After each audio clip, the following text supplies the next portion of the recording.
Welcome to the Beyond Membership podcast, where we are uncovering what drives associations forward and how the suite of Momentive software products accelerates that momentum.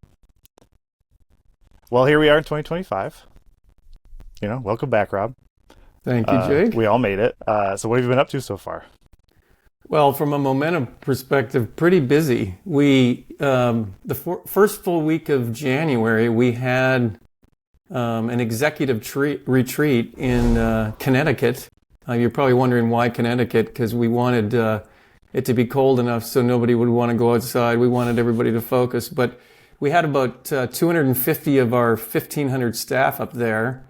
And as you'd probably expect, we spent a bunch of time focused on product roadmap, corporate strategy, how we're going to work with our partners. So it was really a great meeting. And we obviously worked in some fun too, maybe a little bowling. Found out our staff is quite competitive. And we also in the DC Metro the third week of January, we had a happy hour for a lot of the industry influencers in the association and nonprofit industry, as well as a number of our partners at that. And then we followed that up with the next day having an executive brief for a number of our clients and prospects, where we had our chief product officer there, along with one of our SVPs of solution architecture. And I essentially interviewed them, and they talked about all the wonderful things that we've got in store for our clients this coming year. So yes, lots and lots have been going on, but I'm really happy to be back here with you on this next segment of our podcast. Yeah, same here. And I can say that in 2025, I've definitely seen the outcomes of that meeting. We got a lot of priorities that we've had planned and we're executing them. And speaking of, awesome things that we deliver to our customers, many associations are offering some avenue for their members to build their career, to maybe make a change in their career, to expand their capabilities. And one such expert that we have with us today is Allison Mayo. And why don't you give us a little bit about your background, and you got to include something interesting about yourself, please. Okay. All right. Hi, Jake. Hi, Rob. Good to see you both. Happy New Year. I have been here for a long time. I started in about 18 years ago. It'll be 18 years, March 27th. I remember the day. And it was a big change for me. I started my career in advertising, worked in New York for about 12 years. And moved my family to Connecticut, which is really why Rob was up here. He was up here with the careers team. Found a small company here, and it has since grown into Momentive Software, a product called YM Careers. So it's been a crazy, exciting ride, and I've loved every minute of it, and I'm happy to be here. You asked about a fun fact. So I think the funnest fact, I guess, about me, probably just because most people would be surprised by it, is I'm a big Formula One fan.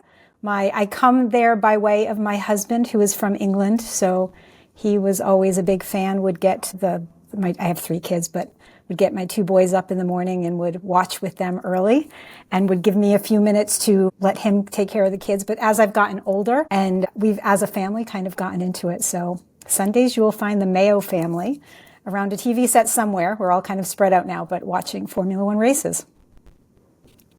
Awesome. You got to tell me what your favorite team is now.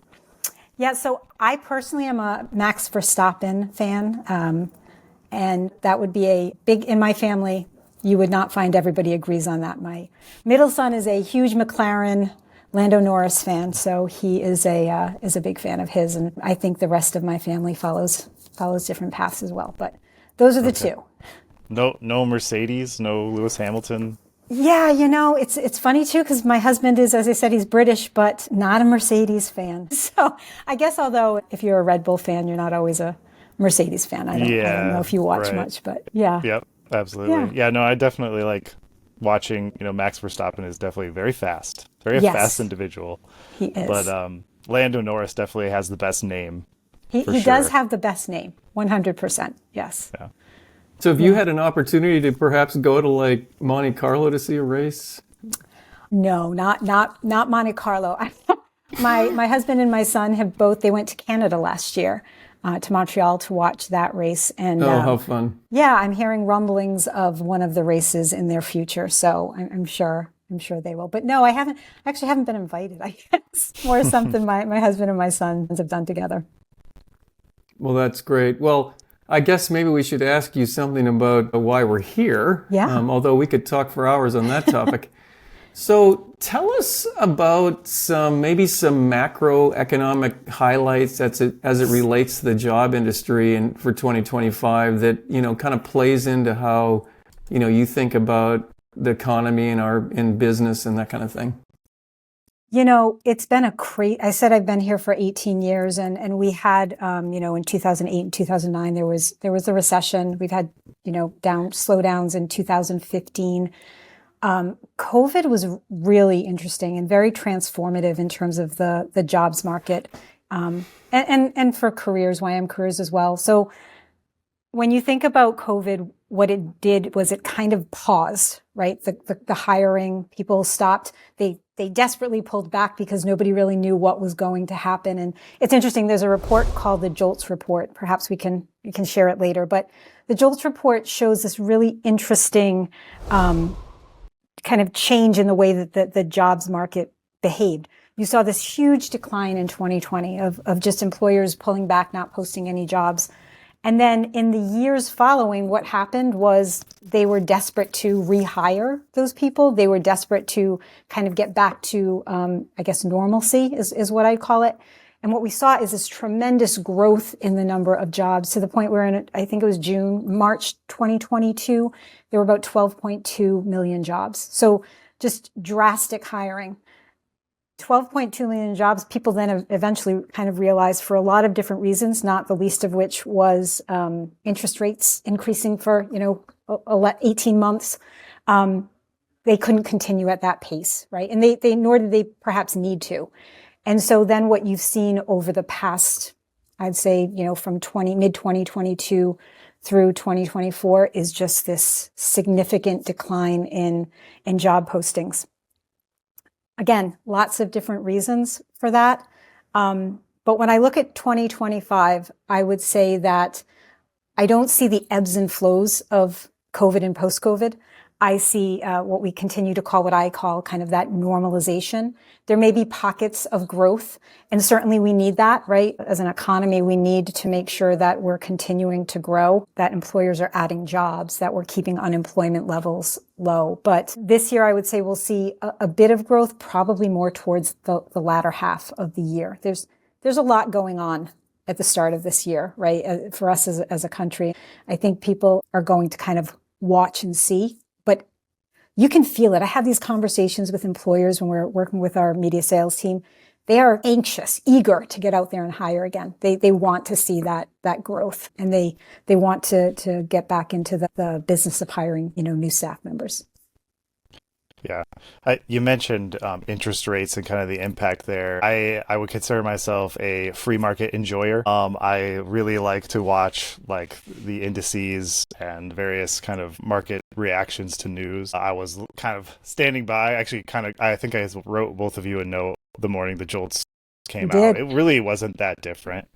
You did see kind of like a slight reaction to it in the market, maybe more volatility just due to like the inauguration and things that were happening. But the JOLTS report always has something kind of around it in terms of how the market reacts. I would be curious. We heard, I don't know how closely you follow the interest rate decisions. We had some ticking down in interest rates last year. We heard we're maybe going to cool off on that a bit this year, but still the plan is that it's going down, at least for now, until we find out tomorrow, actually. I'm just curious what you think. We saw that. I would be curious what you think is going to happen sort of over the course of 2025 as it relates to that. Yeah, I mean, I'm not going to claim to be an economist, and I probably would, if I could predict, I'd probably be really rich, right? But I think what I will say is it's kind of in a wait and see. I think the Fed is responding to a lot of different factors. One being, President Trump has said he wants the interest rates to come down, right? And I mean, I certainly think while that may not be a deciding factor, it is a factor, right? Of course, it's just something for us to consider. And then on the other hand, you have the way that the market responded to, I believe the Fed indicated last year that they were going to decrease rates 4 times in 2025. And then they pulled that back to probably 2. And the market the next day, had a response to that. So Do I think they'll decrease interest rates? I would say I think they will this year. Do I think it'll happen tomorrow? I'm not 100% certain. But again, I'm not, not a betting woman on that. I'm just saying I think that there will be some there will be a kind of a very reserved moving forward there. And do you generally see a reaction when it comes to the JOLTS report, or generally like job openings as it relates to that? I mean, I see my own reaction. I literally have it on my calendar of when the JOLTS report is coming out, when the Fed is meeting, when the jobs report is coming out. Those are all things that we pay attention to. And we pay attention to it because we're talking with employers, right? We're selling job postings.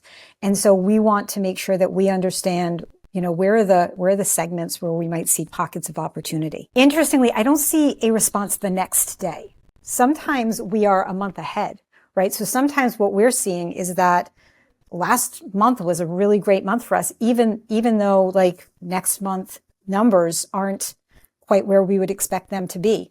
And sometimes there's a lagging factor. I think what's really important is, where have the jobs been? When you look at last year, 75% of jobs were in four kind of categories, industries, sectors of jobs. They were in healthcare, they were in social assistance, they were in government and leisure and hospitality. What I'm really curious to see is, as we move into 2025, what are those other industries going to do? How, are we going to see expansion in some of those other industries, which I think will be important to the market and is certainly important as we think about, our clients. We have clients across every industry. And so just really working to make sure that we are helping to get jobs on their job boards certainly generates non-dues revenue, which is a really important piece. But even more importantly is helping to get jobs there for their members, right? Making sure that their members have access to opportunities, because that's so critical, I think, when you're a membership organization. Members want jobs. They want access to career opportunities. And so we need to be out there making sure that we're getting them for them. Yeah, especially if you're a member and you can make the choice, right? If you don't have to be a member, what are you doing for me that Netflix isn't doing for me? And we did the Association Trends study, I think 2023, early 2024 that came out. We do one every year, so we had one in 2024. Yeah, that's right. And I think in both cases, though, careers, access to job opportunities was incredibly high. I think that in both years, the message was very similar. We are again coming out of kind of that slowdown after the post-pandemic, and people want to know that their organization, their membership organization, is there supporting them in a variety of ways, but jobs, access to jobs is really important. So YM Careers is doing some new things with AI right now, right, Allison? Yeah, one of the ways that we incorporate AI into the platform is what I like to call jobs like this. It's kind of that Amazonian, you go and you buy a grill and they show you a spatula. So on the career side, when a job seeker is looking at the jobs, what we have is at the bottom a feed that runs through that shows them other jobs that you might like based on, searches that you've done in the past. Again, really kind of incorporating what we've learned about you as part of your search and your interactions with the platform. We're even kind of taking it that step further where we're really trying to figure out, like, let's personalize this. Let's make sure that members have that really personal experience. So as they're interacting and engaging with the Career Center, helping to do that by things like job matching. How can we ensure based on their profile that we're showing them the right jobs? But Jake, you are the resident tech expert. You tell me, what do you think? How do you think we're doing? And what do you think kind of comes next from an AI perspective? Yeah, well, I mean, I anticipate that AI will make finding jobs and finding job seekers easier. And so that's exactly obviously what that feature is helping with. And it's positioned right at kind of the intersection. You could imagine other things like job posters having easier access to information, not having to go and post jobs as often to different places, maybe preempting the need. You could maybe see on the other side that a job seeker, a member from in my world, would maybe not have to apply so often. Maybe it's less effort for them to apply to as many jobs or more jobs. So that could also lead to kind of a downside for both, right? Because now you just have a ton, all the candidates. So you post a job and now all the candidates you get, which could lead to a lot of noise. So I think how that all balances out is something that still remains to be seen. When I look at for job seekers, right, like being able to put together good content for your submission to the job, whether that be a cover letter or a resume, AI can help with that. Generative AI, which is really blossoming, can help with that a lot. And for the posters, they have the ability to reduce their efforts across many postings. Because of AI kind of greasing the wheels there, then that should make things a little bit easier. There's obviously then the other side of that, which is what impact does that have on recruiters and the whole space of recruiting? And that same question is actually being asked kind of at a macro. If we zoom out at the whole jobs discussion, that same question is being asked across every industry. Definitely my industry, where to see how are they benchmarking how good the models are. Well, how well can they code? That makes someone whose special skill is coding, a little bit nervous maybe. But I think what you see is that it's a tool. It continues to be a tool without agency. And so it continues to make people better. Maybe we do see an upper limit at that at some point, but I think the overwhelming kind of evidence is that you utilize it and you learn to utilize it as best you can. Absolutely. Yeah, I think, to your point in terms of employers will get so many applicants, how do they manage that? Couple thoughts there. One is, I don't know that employers can have too many applicants, especially kind of in the pockets that we work in, right? Where we're typically in that really niche, highly educated, hard to find. And that's why associations are so appealing to employers in terms of a place to go to find candidates. So I think on that front, the idea of getting more candidates is very appealing. And also, I think AI will also help on the employer side, right? So I do think that it will end up streamlining employer processes because they can do things like sourcing, initial screenings, analyzing candidates, all of that will help on the employer side. It'll just, as you said, it's a tool. It will ideally help to make us more productive with less effort and less strain, right? So, but I think there's a tremendous amount of opportunity when it comes to AI. And I think, Rob, you tell me what your thoughts are. Do association members expect that kind of support from their association? I know I kind of gave my thoughts earlier, but what do you think about what they're looking for from their associations in terms of the support they provide? Well, the answer, according to the survey, and you kind of mentioned it a little bit earlier, Momentive does an annual survey to associations, that the answer is overwhelmingly yes. In fact, it's becoming more and more yes. In our most recent survey, what's interesting is that actual members value these career services more than the association professionals do themselves. In fact, there's a 32% gap between how the two value it, and that gap has been growing. I think is back around 2018, it was only about a 19%. And back in the certainly the 2000s in the 2010s, people still used their annual meetings as a really important place for them to connect with associations and other industry leaders and looked at that as a way to network and find jobs. But more and more, that's all being done online, certainly with tools such as YM Careers. And so that's why it's so highly valued by the members. And the members don't place as high a value on the conferences anymore, I think partly for that reason, whereas the professionals still put a high value on that, but it's also a big revenue generator for them. And so, when I think about that, it makes me kind of walk into a different question for you, Allison, which is, so if associations are, maybe their conferences are becoming a little less important. And of course, let's separate COVID for a moment, because we all know that was a time where the conferences weren't happening, but they're fairly normal again. But if the membership is not valuing them as much, and that means that maybe the association in the future won't be able to generate as much revenue there, are the career tools a means for them to drive revenue for the organization? Yeah, I mean, we actually, so in addition to the job board and the ability to generate revenue from job postings, we actually do have kind of what we call our career events. And there is a component that is, we'll go to your annual meeting and we'll help employers, connect with you there. But what's become really popular in recent years is our virtual career fairs. And so it's another way for associations to generate revenue, to connect their members with employers, but kind of eliminate that barrier, that travel barrier that might exist.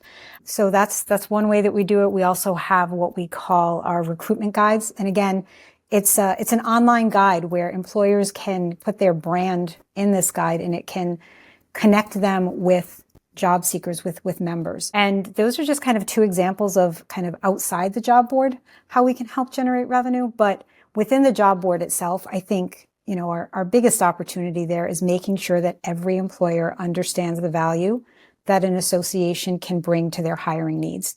You can go to an Indeed and you can, get lots and lots of candidates perhaps. But when you're looking for a cardiothoracic surgeon or a radiologist, or you're not going to be able to find that exact right candidate in the same way that you would if you went to CTSNet or ACR, right? There's just a very unique value that those types of organizations bring in connecting with employers, with their members. So that remains, a primary focus of ours, and really making sure that we are marketing to employers, we're getting their brand, the association brand, in front of employers, and driving traffic to those career centers so that job seekers get the benefit of those job postings as well. I love the mutually beneficial relationship those three parties have. The job seeker is a member. They get this insane value where they can have access to these like exclusive job postings. The association gets the value of providing that value to that member, which retains them as a member, potentially drives revenue as well by having the business, who at the end of the day is looking for qualified candidates, and this is maybe the fastest path to that. It's such an awesome ecosystem for everybody to benefit. And maybe you could kind of tailwind off that and just talk a little bit about what makes WiMANN so special in that intersection. I definitely can't. I mean, I've been here 18 years. You don't stay 18 years at some place that isn't special. And I will start with our people really make us special. Everybody here is really so interested and dedicated in helping our association partners. And really what it comes down to is, this idea that you're helping their members, you're helping job seekers find their next opportunity. Who kind of doesn't love the idea of helping somebody else find a job, right? That has so much value to us as an organization, but just personally, right? There's so much to be said for knowing that you're helping somebody find that next opportunity. And so we really do invest in people who are going to be able to support associations throughout their life cycle, their journey with us. And that includes everything from the customer success team, right? It's not launch it and they will come. We're kind of there with you. We're in it to help our association partners really be successful. We have a media sales team. And what is a media sales team? It's a team that's out there kind of evangelizing the value of these associations to employers, helping them to understand the value that they can get from an association job board that they can't get from any of the other kind of mass well-known job boards.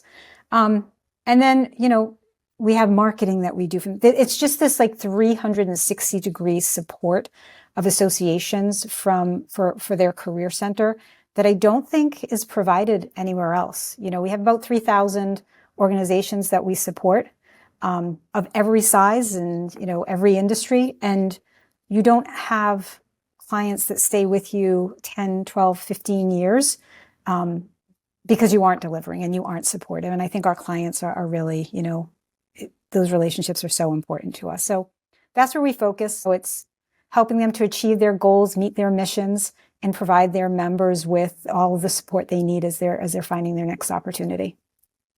Allison, when I worked at my last association, we had a job board, but that's what it was. It was a job board, yeah. And we would, the members had the ability to put their jobs online. And the thing is, it just didn't work very well. And I get the impression that there's two things that are going on, and you were just talking about one of them is really just you really help them drive both sides of that. Doesn't YM Careers also have this concept of a network where you tie together a whole bunch of association sites, and so certain postings go from one to another? Maybe explain that slightly, because I think that might be part of the key to the success that you and your team have. So we do have a network, a careers network, and just using healthcare as an example, because we have such a vast number of our clients are in the healthcare space. When you're talking to an employer, they do have nursing jobs, and they do have cardiovascular jobs, and they do have psychiatry jobs, right? You're talking to a hospital chain. And one way to help them is to have them go to each job board and post a job. Another way to help them is to say, tell me everything that you have, all of the different jobs that you need filled. And I guarantee we have a spot that we can put that job. We have an association that we're working with that will perfectly align with helping, you to fill those needs. And so employers love this idea that they're not having to go to 5 or 10 or 15 different places, that they're kind of working with us as a one-stop shop, for example, where they can get their jobs posted across this network. So that's been incredibly valuable. I mean, when you talk about efficiencies, organizations only have so many hiring managers or HR professionals that can go out there and post jobs. And often they're going to post to the sites that they know because it might be the easiest thing to do, right? And so that means that we have to do the job of introducing them to all of these other sites, all of these other career centers that can really help them to fill those needs.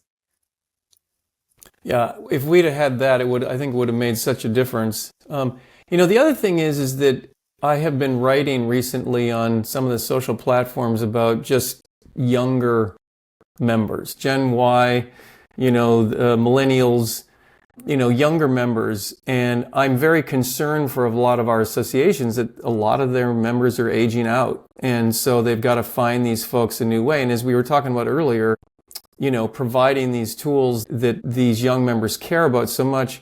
And one of the ones is this concept of mentoring. And does the solution have any features or ways to line people up for mentoring opportunities, that kind of thing? Yeah, we're actually going to be reintroducing. So we do have a mentor platform. We've reimagined it, and we're going to be relaunching it in probably the second quarter of this year. And the idea is exactly what it sounds like. It's the ability to allow members on either side, either they're, newly entering the industry or they have experience there, to connect with one another. You can be a mentor or a mentee. You could be both if you wanted. You might be kind of at that midsection of your career and you want to give back to people coming in, but you also want to learn, how do I get to that next phase? And so there is a mentor opportunity. What's really interesting about it is it can fit within, if an organization already has mentoring, but they just need the technology piece to bring it together and make those connections, it will fit well there. But if instead they really just want a technology where people can go and connect and they want it as a standalone, it can be integrated into their association website, into their career center, as just another way to help job seekers find their next opportunity. And really, those relationships that you make as a mentor or a mentee are invaluable. We know that as people are looking for jobs, how do they look for jobs? They may find a job on a job board, but then often their next step is to go figure out who they know at that organization so they can make those connections and make sure that their application kind of gets pushed through or gets to the right people. And so mentoring can really help in that capacity of helping them to make those connections directly through their organization. That sounds amazing. Yeah. Hey, Jake, I know we talked about AI a little bit earlier. Was there any other things that you wanted to mention as it relates to future capabilities that are coming out with YM Careers around AI? Yeah, well, I won't speak specifically about anything in the future, but I can talk to the two things that currently YM Careers is doing with AI. And Allison talked about one of them before, which is that Amazon recommendation engine. And so you're viewing a job, you're going to see the similar jobs. the thing that we haven't talked about yet is the mapping and consolidating of employer profiles. So this is really a time-saving thing for job posters, but their data is already out there. There's data about companies and data about potentially the jobs that they even want to post. What YM Careers does is they scrape that through either publicly accessible data or data that they already have internally. They map it and consolidate it, and then they use generative AI to create concise but informative overviews of the information that about the company. So this saves time for a company that maybe is posting hundreds, maybe potentially more than that, job postings. They really save a lot of time with something like that, and they could come to YM Careers and potentially not have posted a job there, and all their information is already there. So that's definitely going to delight your user at the end of the day, and I love that as an application of AI to help the end user. So essentially what you're saying is that if a new employer came to post jobs, they wouldn't have to provide all the background on their own company. They could just get right down to it and start posting jobs because all the background would already be there. Is that what you're talking about? Yeah, because AI would write it for them essentially, because Nice. YM Careers kind of just does it for you and puts it in front of you. Pretty nifty feature, I'd say. Yeah. Allison, I'm assuming that's a little easier than you were doing it 18 years ago. Yeah, I don't even know if we had that feature 18 years ago. We were certainly building those company profiles by hand at that time. So it's definitely, I mean, everything that we do is kind of, whether it's helping employers or job seekers, it's really with this idea of making it easier for them to connect in as many different ways as possible. I don't want them, when they find an employer, I don't want them to go have to Google to learn more about that employer. I don't want them to go to LinkedIn to learn about that organization. I want to keep them on the Career Center, on the association's Career Center, so that they are getting all the information that they need in one central place. And you can do that a lot of different ways. Jake just described one way. Give a company profile. Let them learn about the organization right there. The other way is things like giving them access to career coaches, giving them access to articles about how to network or how to write a resume or a cover letter, giving them information about, videos on a day in the life in this industry, this profession. Maybe they're just starting to enter, or salary data. So all of this is available in our career centers. And it's really, as I said, it's kind of that one-stop shop when you're trying to figure out, where do I go next for my next opportunity? Where can I be the most efficient? We're doing that for you. We're pulling all that information together. So this industry, not surprisingly, is very much of a Me Too industry. They like to do things that others have already done and done well.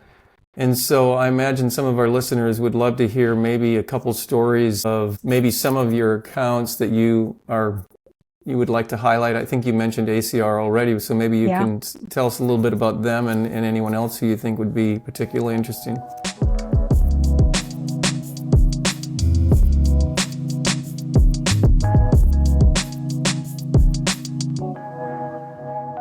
Yeah, so ACR, American College of Radiology, they have been working with us for many years.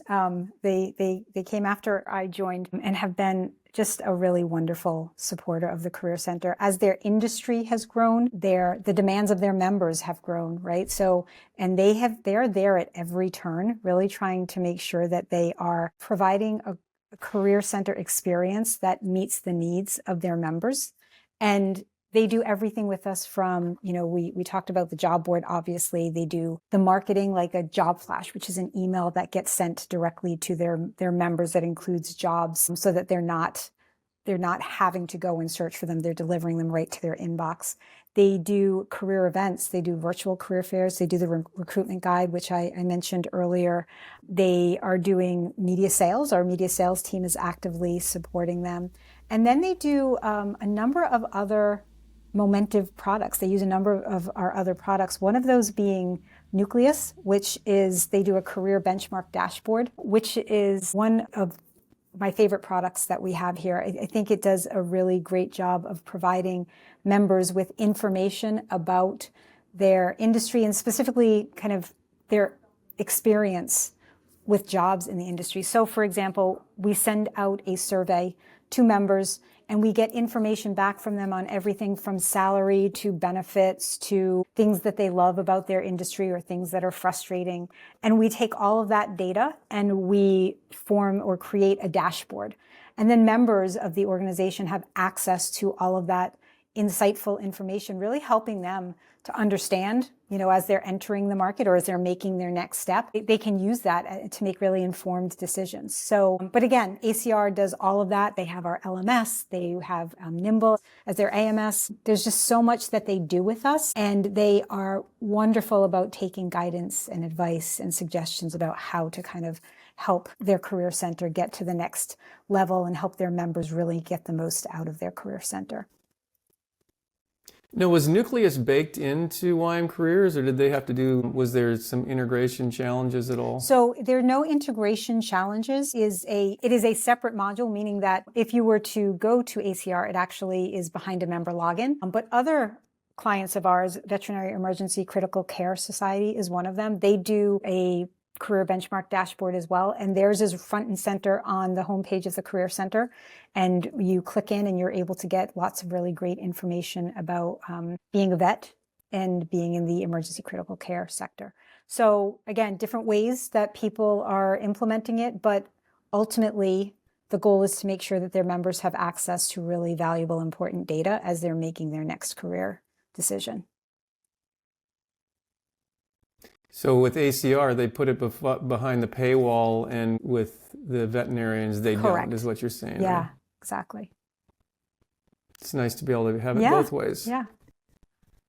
What an awesome benefit that an association can give to their members. I don't think you can get information so sourced from your peers anywhere else. That's what's about it is that it comes from your peers. And most of the organizations that we work with do annual surveys, so they refresh the data and they're able to see trends as well. Yeah, that's incredibly valuable. And that's where an association can really shine, is when they can take their data, package it in new ways, trend it over time. And those are the kind of things where, other organizations can't do that because they're not the trusted source to, first of all, to give the data up to, and then they don't have access to the folks even to ask. Right. And then ultimately, it has to be being offered by an organization that the members themselves trust. And again, that's one of those areas where associations really shine. Do. Yeah. Yeah. And I mean, so if we can bring it back to Rob's comment about young members, as a millennial myself, I will say that things like compensation, work-life balance, all of the things that your peers would indicate to you that you're not going to hear maybe the whole truth from a job poster, let's say. That stuff is really important to those members and to that demographic. It's very, very important, and they are interested in finding authentic information. And so I think that's a huge. I could see that as a huge value add as you look to bring on kind of younger members, getting data like that, having them understand that they're going to Glassdoor for that. Right. That's why that app is blowing up, and other sources for that type of information. Yeah. What's interesting is right after the pandemic, when they were doing lots and lots of hiring and they were trying to get candidates, right? Employers were adding all sorts of benefits to their job postings. Pay transparency was a big feature, making sure they had pay listed in their postings. And as the market has shifted, right, that's become less. There are still some organizations that include pay ranges. There are certainly benefits that will be outlined, but it's not as critical as it once was. And so being able to rely on your association and peers within that organization to provide that type of information, I think it is beneficial, just so that you're kind of in the right range in terms of, your benefits package or your pay package or what to expect from employers and things like that. Yeah. Is there a kitchenette? Are the drinks free? Yeah. Those are the important. Those are the important. Yeah. ones. Well, Allison, it's been really wonderful catching up with you and hearing all of this awesome information about YM Careers. Thanks again for all of your time, and it's been great catching up. Thank you. Yeah, so insightful, Allison. I really love the way you tied it really back to our industry so that our listeners could really get a lot out of it. So thanks so much. Absolutely. Happy to do it. All right, that's been an episode of the Beyond Membership Podcast.